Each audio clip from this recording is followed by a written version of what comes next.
Tous les jeudis de 20h à 21h, Be My Guest. Be My Guest. Alors bon, eh bien oui, cette semaine encore je vais tenter de vous ramener quelques millénaires en arrière, plus précisément au 8e siècle avant Jésus-Christ, en moins 776.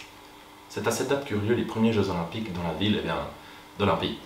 S'ils s'étaient déroulés dans une ville avec un nom moins stylé, ça aurait été dommage tout de même. Les Jeux eurent lieu dans cette ville grecque pendant environ 1200 ans, ce qui donne un total d'à peu près 300 éditions consécutives, car oui, déjà à cette époque, la tradition voulait que les Jeux se tiennent tous les 4 ans.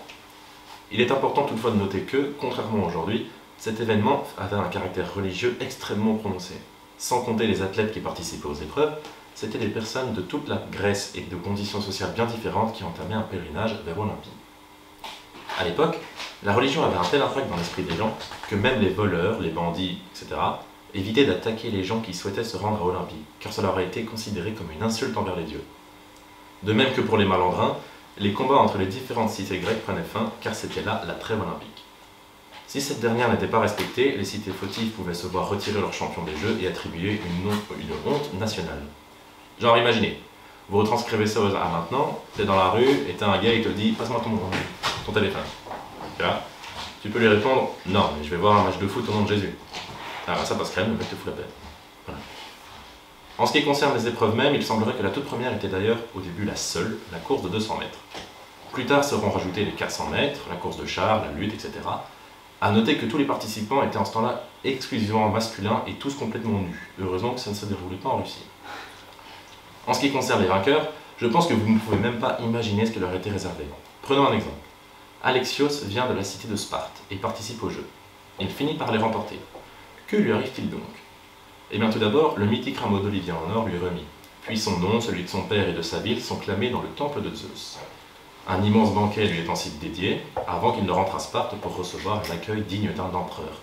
Certaines villes gagnantes ouvraient même des brèches dans les remparts pour permettre aux champions de faire une entrée plus épique. Alexios est ensuite nourri, logé, ne doit plus payer ses impôts et pouvait même être élu à des postes importants de sa cité.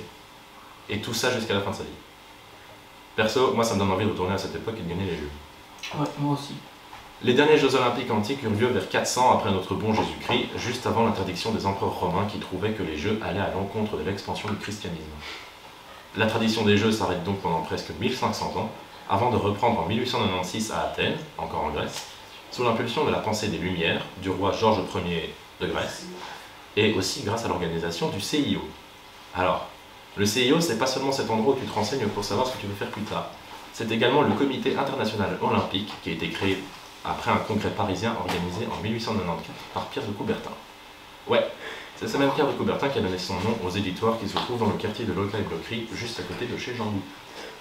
D'ailleurs, pour embrayer sur des petites anecdotes, l'édition des Jeux de 1912, qui se déroulait à Stockholm, comportait des épreuves artistiques et l'épreuve de littérature a été remportée par Pierre de Coubertin.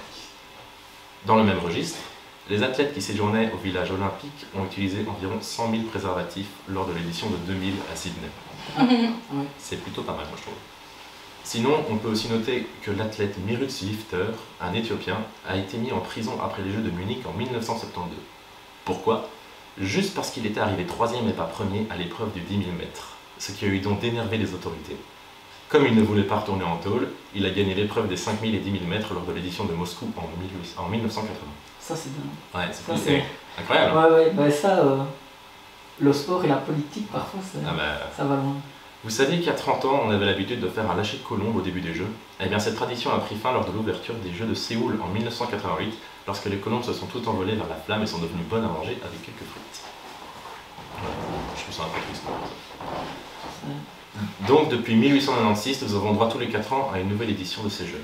Même si les traditions ont un peu changé et que les participants portent un peu plus de vêtements, je trouve ça assez cool pour un coureur de 200 mètres de se dire qu'il participe à la même compétition qu'un gars d'il y a presque 3000 ans. T'en penses quoi?